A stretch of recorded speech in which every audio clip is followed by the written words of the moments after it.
Alright, so first off, honestly, I don't even know if this is the right place to post this. I usually just lurk around, reading other people's messy stories, but I seriously need to vent. Because what the actual hell happened to me? You ever find yourself in one of those moments where you're like, am I the only one seeing this madness? If you've been there, please let me know, because I started the night thinking I was just being paranoid.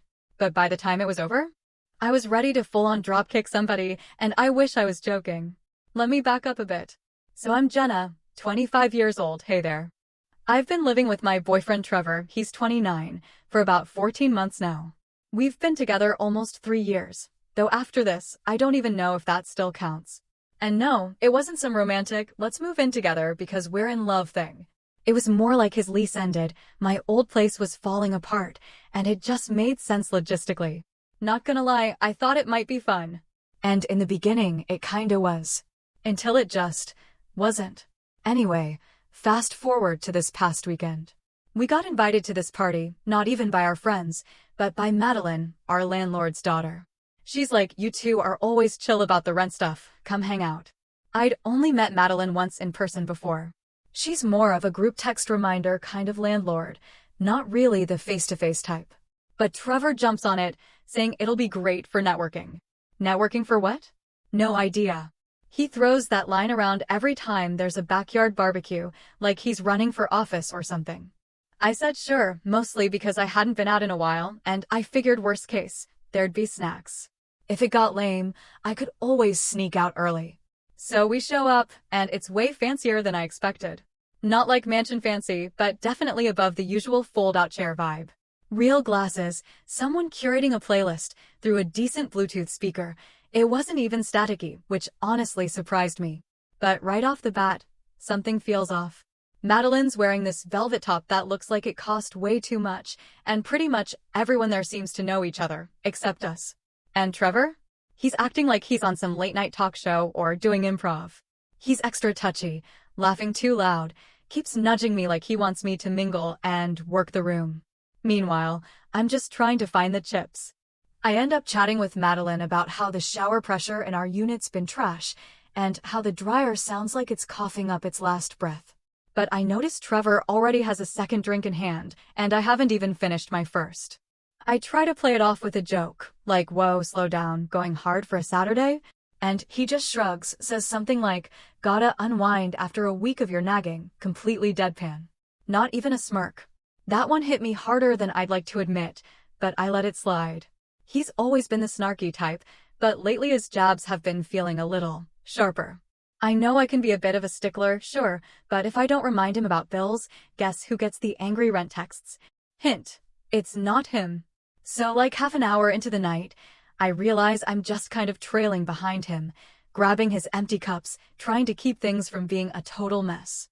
And he's off talking to these two guys I don't even recognize. That's when I overhear him say, oh yeah, Jenna's super helpful. I wouldn't have a clean apartment if it wasn't for her. Except it wasn't said like a compliment. He said it like a punchline. He was chuckling while saying it, like I'm some kind of joke. I try to ignore it again, but then he starts bragging about how he never worries about rent being late because someone basically acts as his accountant/maid hybrid. The guys kind of laugh, but it's that awkward kind of laugh, like they're not sure if it's actually funny or just uncomfortable. I shoot him a look. He winks like we're sharing an inside joke.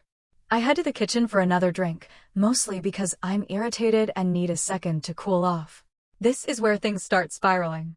Thing is, Trevor has always been one of those it's just a joke kind of guys, but the jokes are always at my expense. If I say something, he tells me I'm being too sensitive or that I need to lighten up. But it's always stuff I do, like the time I accidentally shrank his hoodie, which he won't stop bringing up. But if I ever mention something he did, suddenly I'm the one holding a grudge. So there I am, trying to keep my cool, texting my friend Riley under the table like, please distract me before I launch a chip at this man's face. Around 12-ish, most people are getting tipsy, but Trevor? He's full-on drunk. I hand him a glass of water, he waves it off. Then he starts getting louder, like he thinks he's the entertainment for the night. Madeline sits down next to me, leans in, and asks quietly, is he always like this? And all I can do is shrug. She looks pretty uncomfortable, and I try to smooth it over with a lame excuse, like he's had a rough week. But let's be real, his so-called rough week was him forgetting to take his laundry out of the washer until everything smelled like moldy socks. That's on him. Then comes the final straw. Someone brings up the topic of living with a partner and the worst household chores. That's Trevor's cue, apparently.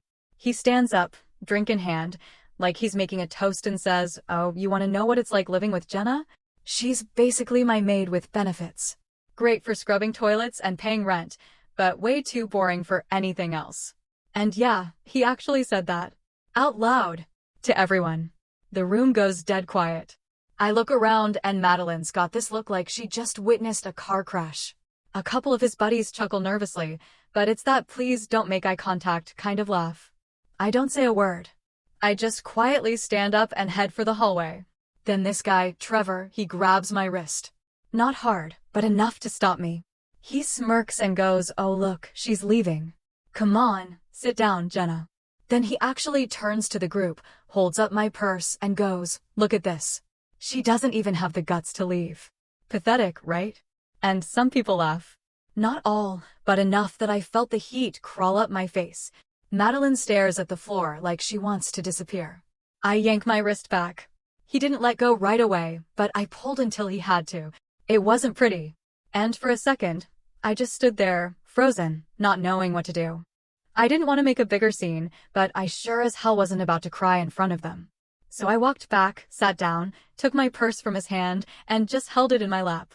He kept standing there, still trying to squeeze out laughs, but it wasn't really working anymore. The energy shifted. For the next hour, I barely moved. I stared at my phone, pretending to text, but really just watching my lock screen over and over. And the whole time, I kept thinking about all the times I bailed him out. Paid rent. Covered his messes. Washed dishes he forgot. And I felt so stupid. Because this was the same guy who used to bring me coffee in bed, who used to say he was lucky to have me. Now, I'm just the punchline in his Maid with benefits routine. Eventually, a few people came over and awkwardly asked if I was all right. I just told them I was fine. Said I was tired. Madeline came and sat beside me, speaking real low, said I didn't have to stick around if I didn't want to. But I just shook my head. I wasn't about to cause a scene in front of all these people. Besides, Trevor was still hovering near the front door like some bouncer. I kept watching him, and at one point he's leaning against the wall, scrolling through his phone like nothing happened. I catch a glimpse of his screen and see him typing something on Instagram. Probably sending a message to his group chat, trash-talking me and saying how I'm losing it. I wanted to leave bad, but every time I tried standing up, he somehow ended up in the way.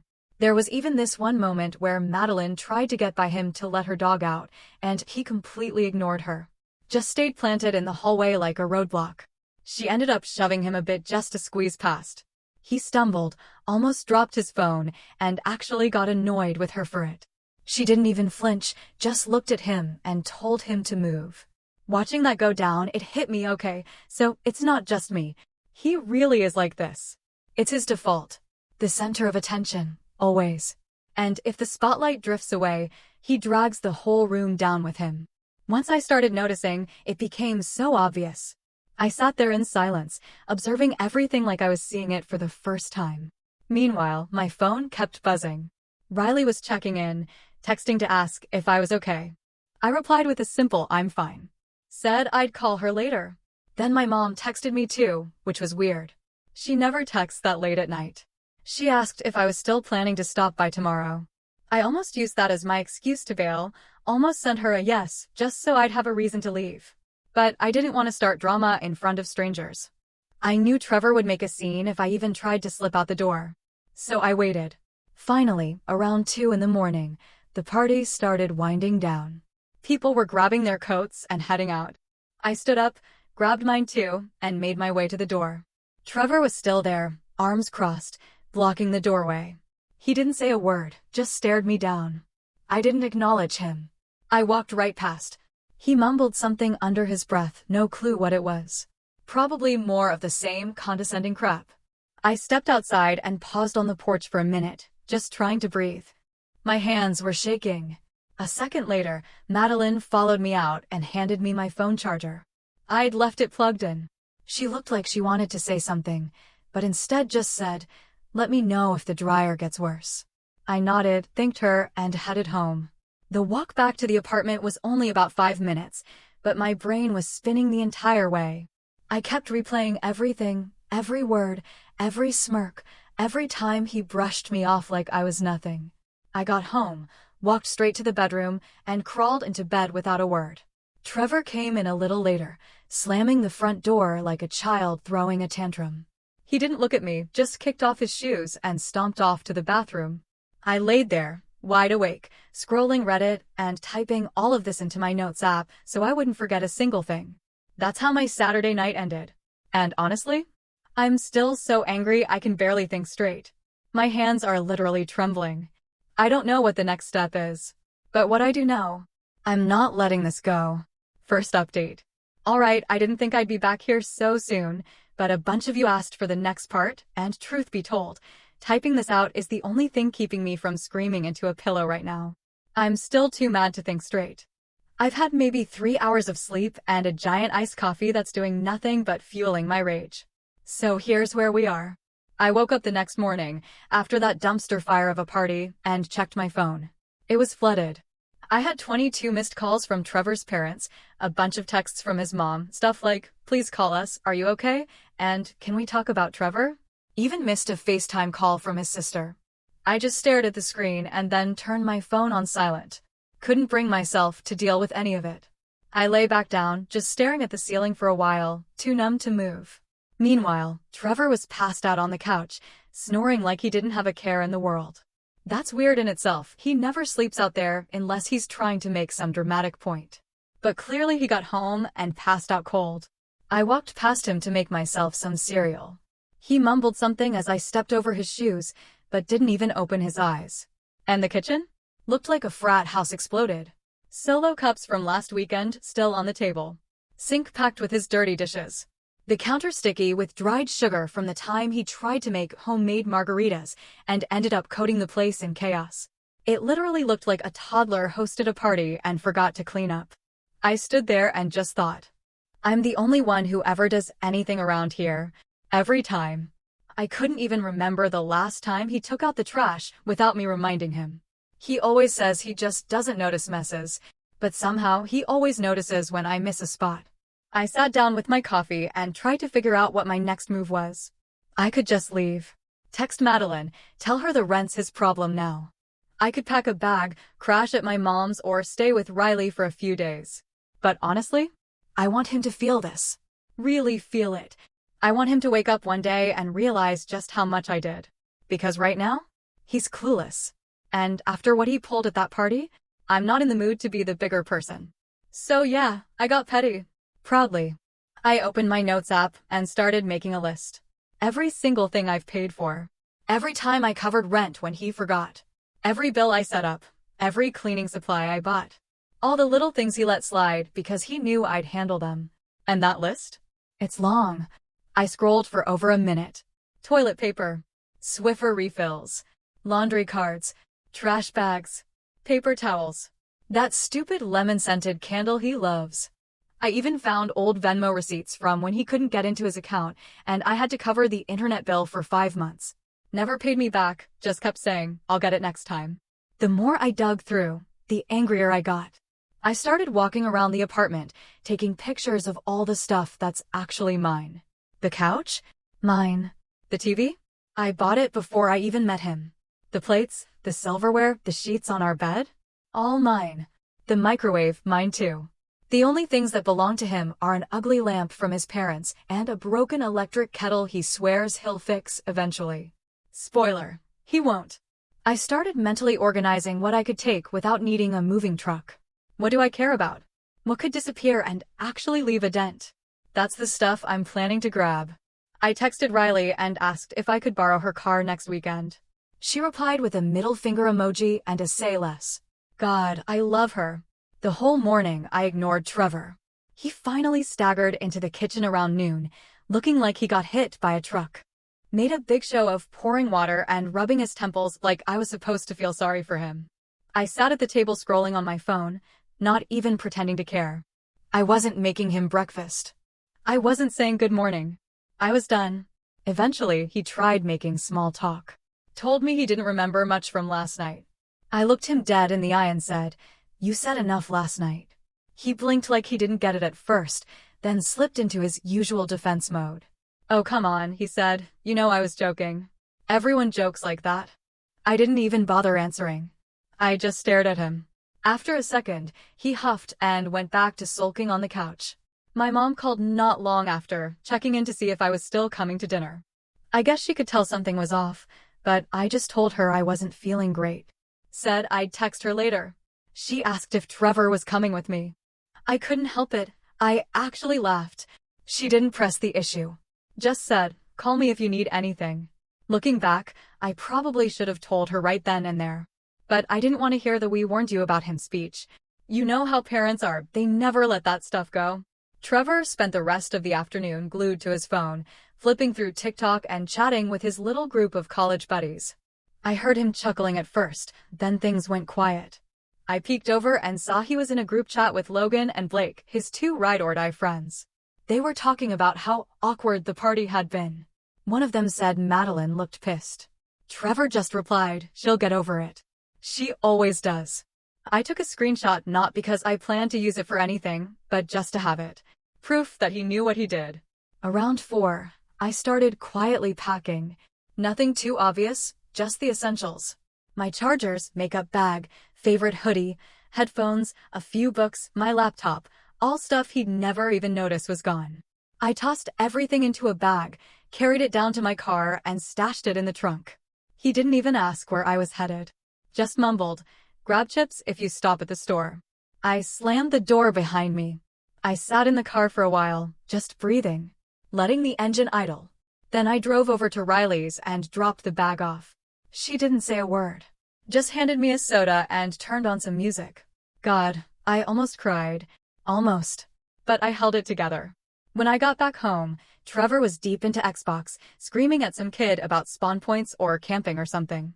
I went straight to the bedroom and started going through the closet. Half the stuff in there was mine anyway. Meanwhile, his clothes? Crumpled up on the floor like always. I started folding my clothes and stuffing them into a laundry bag. He walked in and asked what I was doing. I told him, laundry. He nodded and wandered back to his game. I made dinner, just enough for myself. When he came into the kitchen and asked where his was, I told him, "You can make your own." And he pouted. Like, full-on, lip-out, toddler-level pout. I just walked past him and locked myself in the bedroom. That night, I texted Madeline. Told her I was checking in to see if she was okay after what happened. She said she was mostly just embarrassed for everyone and apologized for what I had to deal with. Told me if I ever needed anything related to the apartment, just let her know. I asked if she thought her dad would let Trevor stay if I moved out. She asked, "You're not on the lease, are you?" I told her no, I wasn't. When we moved in, Trevor said he'd handle all the paperwork and never added my name. Claimed it would be easier that way.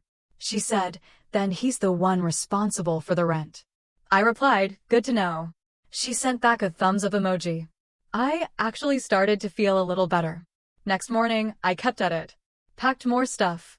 Trevor didn't even seem to notice. I guess fantasy football arguments and Wi-Fi complaints took priority. I unplugged everything I paid for. The router, mine. The coffee maker, mine. The good kitchen knives, the blender, my throw pillows, the air fryer. All mine. I left all his crap right where it was. The busted laptop, that squeaky gaming chair, his tangle of useless wires he always swears he's going to sort out one day. I texted Riley and asked if she could help me haul the bigger stuff. She rolled up around 4 p.m.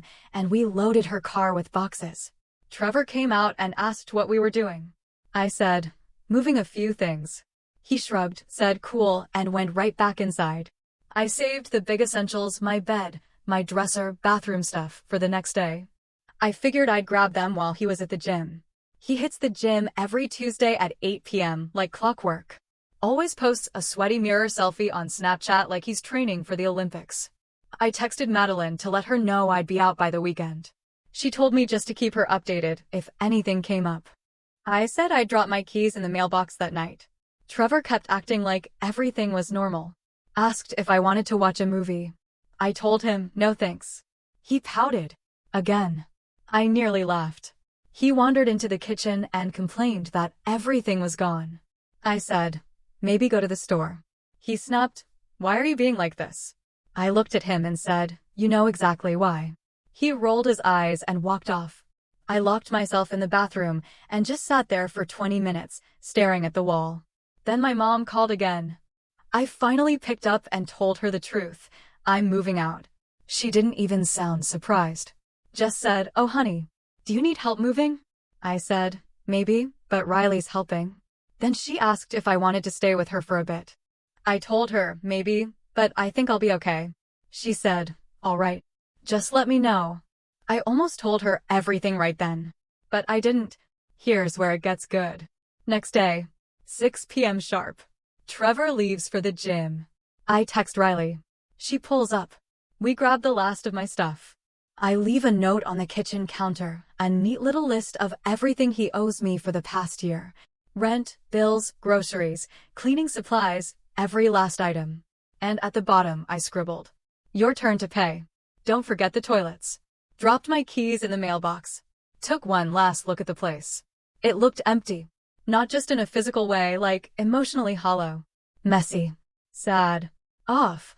I remembered the way he waved my purse at that party, mocking me in front of a room full of strangers. Then I turned around and walked away. Didn't even look back. Back at Riley's, she handed me a drink and queued up some dumb YouTube videos. We watched for hours, just laughing at nonsense. Later, my mom sent me a text, I'm proud of you. I didn't reply right away. I just wanted to sit with the silence a little longer. Later that night, Trevor blew up my phone. He was furious, said I blindsided him. Called me selfish for leaving him with all the bills. Said he couldn't believe I would do something like this to him. I didn't respond. He called. I let it ring. Then he called again. And again. I blocked his number. Blocked his mom. Blocked his sister. Blocked Logan and Blake too, just in case. I texted Madeline and told her I was officially out. She replied, thanks for letting me know. I asked, has Trevor paid the rent yet? She said, not yet. I replied, good luck with that. So yeah, that's where things stand. I'm out. I'm done. And I left him with a mess he can't ignore. He always wanted to be the man in control. The one who never did anything wrong. Now he gets to figure out how to clean up after himself, both literally and emotionally. I'm not saying I'm finished either.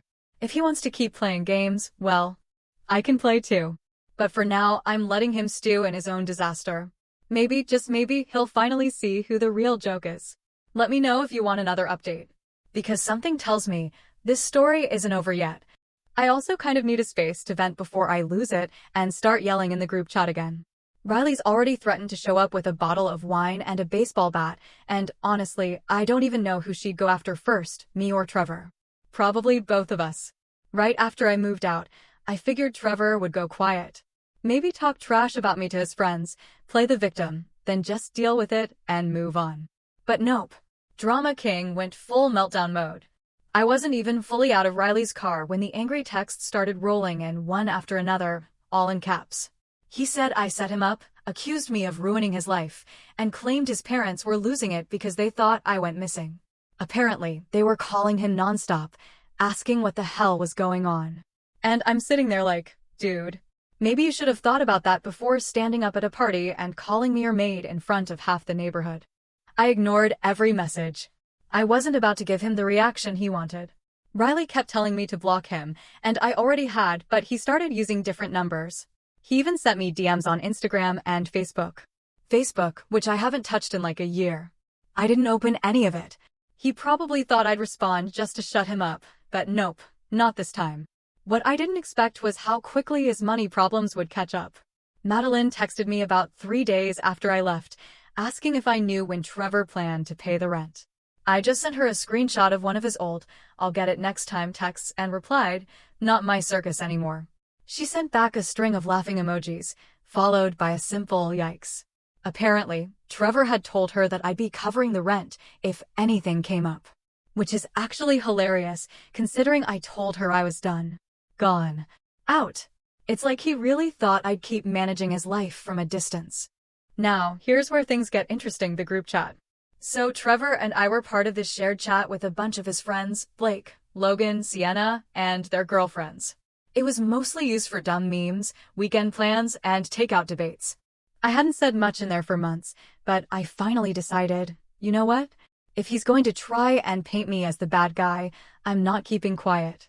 I dropped a message, calm, not angry. Just facts. Said, since Trevor is out here messaging me like I abandoned him, here are the rent receipts. Here's a list of everything I paid for. Here's a screenshot of his little Maid with benefits toast. And while we're at it, here's his message bragging about having me trained. Not trying to start drama. Just setting the record straight. And yeah, that chat exploded. A couple of the guys jumped to his defense, saying he was just drunk and didn't mean it.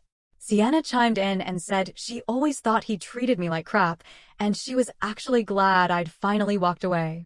Blake called me dramatic, so I just dropped a picture of the note I left on the kitchen counter, detailing everything he owed me over the last year. Silence. For about an hour. Eventually, Logan messaged me privately and asked if I was okay, and if I needed help moving anything else. I told him I was good, but appreciated the offer. He said Trevor was having a tough time. I didn't reply. Meanwhile, Madeline tells me her dad's officially involved now. Trevor missed rent for the first time ever, and when confronted, he actually tried to blame me. Which, good luck with that, dude. My name isn't even on the lease. Madeline said her dad was pissed and gave Trevor 1 week to pay up or move out. And honestly, I could picture it perfectly. Trevor turning on the fake charm, trying to talk his way out of trouble, but this time, it wasn't working. In the meantime, I was just trying to stay afloat. I stayed on Riley's couch for a few days. We joked about how I should send Trevor an invoice for maid services, deep cleaning, emotional labor, and bill management, 365 days a year. My mom checked in every day, asking how I was doing. I kept saying I was fine, but she still offered to drop off groceries or swing by if I needed a break. Eventually, I went over to her place for dinner. She made lasagna, and this part almost made me cry. Didn't say, I told you so. For her, that is a hug. Trevor, meanwhile, tried texting Riley, hoping she'd talk some sense into me. She hit him with a simple, don't ever text me again, and blocked him. God, I love her. He tried Logan too, but Logan left him on read. Blake called me. I didn't answer. He left a voicemail rambling about how Trevor was in a dark place and everyone makes mistakes. I deleted it. I wasn't interested in playing therapist. I'd spent long enough fixing Trevor's messes. And you know what? The social tide started to shift. People weren't buying the poor me act anymore. Madeline told me her dad was ready to start showing the unit to new tenants if Trevor didn't pay rent by Friday. That was 4 days away. And yeah, I'm not gonna lie. That felt good. For over a year, I was the one patching holes, cleaning up, covering bills, smoothing things over with Madeline, lying to his parents about why the rent was late. Now he had to do it all himself. And he was crashing. Best part? There were actual consequences. Madeline's dad wasn't cruel, just practical. He said, no rent, no apartment. That's it. Simple. I heard from Logan that Trevor had started asking everyone for money. But nobody was lending because everyone knew he wouldn't pay it back. Even Blake, his biggest cheerleader, told him, I've got my own bills. Sienna messaged me too. She apologized for not seeing it sooner, for not realizing how bad things were. I told her it was okay. I was okay now. Then came the cherry on top. Trevor's mom messaged me from some random number since I'd blocked her main one. She asked if I could please help Trevor out just this once for old time's sake. Said he was struggling and didn't know how to keep up. I texted back, I'm not his maid. She never replied. And yeah, I got a little petty after that. Not sorry about it either. A couple days after I moved out, Madeline let me stop by to grab the last of my stuff, a box of books and an old blender he never used but insisted on keeping just in case. He was home, and of course he had something to say. Tried arguing. Said I ruined his life. Said I didn't have to make it public. I just looked at him and said, you did that yourself. Then he stood in the hallway, trying to block my way. I pushed past him. He slammed the door behind me. Madeline just rolled her eyes and said, He's not your problem anymore. And that's the truth. I carried my stuff out and didn't look back. I'm finally starting to see it clearly now how much of his whole personality was built on entitlement. He honestly believed I'd always be there to clean up after him, keep the lights on, and laugh off his digs. He used to say I was the glue that held everything together. But what he really meant was, you do all the work so I don't have to. And when he got called out, he tried to twist the story and make me the villain. But now he's stuck. Now, every time he tries to spin the narrative, it just crumbles. People are finally starting to see the truth. Even his parents, who used to call me about everything, are finally starting to get it. You know, the classic, Jenna, did you remind Trevor to call his grandma? Jenna, did Trevor find his insurance card? They used to act like I was his personal assistant. But now? Now they're figuring out they can't guilt me into fixing his chaos anymore. And I'm not being mean. I'm just done. If anything else unhinged happens, maybe I'll post another update, but honestly, I think this is the beginning of Trevor having to actually sit in the mess he made. And if you're reading this thinking, wait, am I the Jenna in my relationship? Let me tell you straight. You don't owe anyone your sanity, your peace, or your credit score. That's all I've got for now. Unless, of course, he pulls something wild again. Which, let's be real, wouldn't shock me one bit. Final update. Alright, this is probably going to be my last post for a while unless something totally insane happens. Because not gonna lie, I'm exhausted. I need to focus on my own life for once. But I promised y'all a final wrap-up, and wow, this one's a ride. If you've stuck with me this long, thank you. Seriously. All the support, the DMs, the girls' same comments. I'm not used to strangers rooting for me, but it's been kind of weirdly healing. So, after my last post, I was just waiting to see how Trevor would handle things. Would he actually pay rent? Or would he get kicked out? Deep down, I knew he wouldn't go down quietly. And I was right. Let's rewind to the weirdest part. His parents. The morning after I officially left for good, I still had those 22+ missed calls from his mom, dad, and even his sister on some old number I didn't even recognize. I ignored them all. Not out of spite, I just didn't feel obligated anymore. But then around noon, my phone lights up again. Same numbers. Now with long, emotional voicemails. His mom sounds frantic, begging me to please talk to her. Saying Trevor hasn't been eating. That he can't sleep. That he's never been like this before. I listened to half of one, rolled my eyes, and deleted it. I mean, I'm not heartless, but I'm also not his emotional life raft. I'm not his therapist. Not his babysitter. Definitely not his maid anymore. Then comes the part that really made me want to flip a table. His mom started texting my mom. Yeah, my actual mother. I guess she still had her number from that one holiday dinner ages ago. I only found out because my mom called me like, is everything okay? Trevor's mom says he can't pay rent and that you need to come back and talk some sense into him. My mom sounded tired. Like she half expected me to say, okay, I'll go back. But I shut that down fast. Told her, nope. I'm done. He's on his own. Please don't get involved. She sighed, said okay, and asked if I needed her to drop off groceries. Classic mom move. I appreciated it. Meanwhile, Trevor is still calling me. At this point, he's bouncing back and forth between angry and pathetic. One message is, you ruined my life. The next is, I'm sorry. Come back. I'll change. I ignored all of it. He tried new numbers, even attempted FaceTime. I blocked everything. It was like playing emotional whack-a-mole. Riley joked I should charge him per call. Honestly, not a bad idea. Then Madeline texted me her dad officially gave Trevor the eviction notice. He had until Friday to pay up or get out. Trevor tried weaseling an extension by saying his ex sabotaged him. Madeline's dad basically said, not my problem. Pay or leave. So Trevor started guilt-tripping everyone else. Logan texted me saying Trevor tried borrowing money from him, claimed I stole his stuff. Which is rich, considering I only took what was mine and left receipts for everything. Sienna messaged me too. Said Trevor DM'd her asking if she'd vouch for him to Madeline's dad. She sent him a gif of someone laughing so hard they fall over. I swear that made my whole night. The only one who didn't take a side was Blake. But that's just because he avoids conflict like it's the plague. He sent me a message saying, I don't want to get involved. Which, honestly, is the most Blake thing ever. By Thursday, Madeline tells me Trevor is officially in panic mode.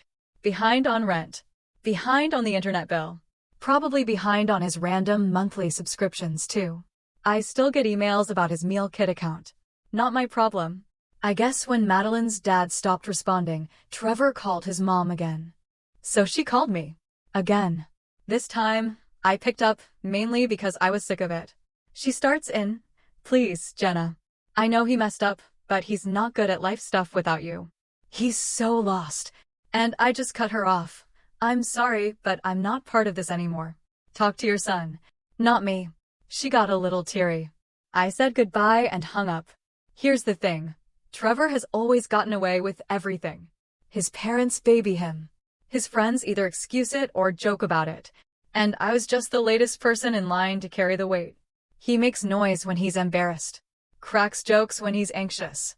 And when that stops working, he waits for someone else to sweep in and fix it. I always knew he was lazy, but I didn't realize just how much he relied on everyone around him until I stopped. Then came Friday. I was at my new place, tiny, kinda drafty, but mine, eating leftover noodles when I got a text from Madeline. Just a thumbs up emoji. He was out. Didn't pay. Didn't pack half his stuff. Just left it. Madeline's dad told him he could come back to get the rest, but the locks were changed. He wasn't living there anymore. I asked if he made a scene. She just said, he cried a little. Slammed the door. Left. I almost felt a twinge of sympathy. Almost. But then I remembered how he mocked me at that party, and that feeling vanished. But here's the kicker, he shows up at my new place. Yeah, literally knocks on the door. I peeked through the window and saw him standing there in his hoodie, holding a sad little grocery bag. I didn't open the door. I just texted Riley, who, bless her, lives in the building next door. She came outside, stood on the sidewalk, crossed her arms, and stared him down until he left. He didn't even try to speak to her. Just turned around and walked off. Riley texted me, "Dude is lost." I blocked his number again. Just in case. Next day, I find a letter in my mailbox. Handwritten. Which, from Trevor, is honestly shocking. 4 paragraphs. Full of apologies. Excuses. Please. Says he can't do this alone. Says he didn't mean any of it. Even swears he'll pay me back if I just come back. I ripped it up without reading the end. Tossed it straight in the trash. Not even tempted. So, that's it, I guess. Trevor is out. I'm out. Madeline's family is already cleaning out the apartment, getting it ready for new tenants. His parents have tried everything, yep, everything. Even reached out to my mom again. She doesn't even respond anymore. Just lets the calls go unanswered. Sienna told me Trevor is crashing on Blake's couch right now, but Blake's already losing patience. Apparently, it's only a matter of time before he boots him too. Logan's still trying to stay neutral. He texted me the other day saying Trevor is now talking about moving back in with his parents. And honestly, I just felt relieved. Because I'm not the one stuck cleaning up after him anymore. From now on, whenever someone calls me boring, I'm just gonna laugh. Because honestly, I'll take boring and peaceful over being stuck in a never-ending sitcom with a guy who thinks he's the lead, and I'm just the housemaid side character. So yeah, thanks for following along with my unhinged little saga. If you're reading this and stuck in a relationship where you're doing everything, the planning, the paying, the cleaning, the emotional heavy lifting, and someone treats you like help instead of a partner, don't wait around for some grand turning point. Start packing. You'd be amazed how fast the trash takes itself out when you stop taking care of it. And no, I never called his parents back. Not my circus. Not my monkeys. If Trevor really wants to pull his life together, he can start with learning how to do his own laundry. Or at the very least, finally figure out how to pay his own damn rent. That's all I've got for now. Maybe next time, I'll tell a story that's actually fun. Until then, peace out, y'all.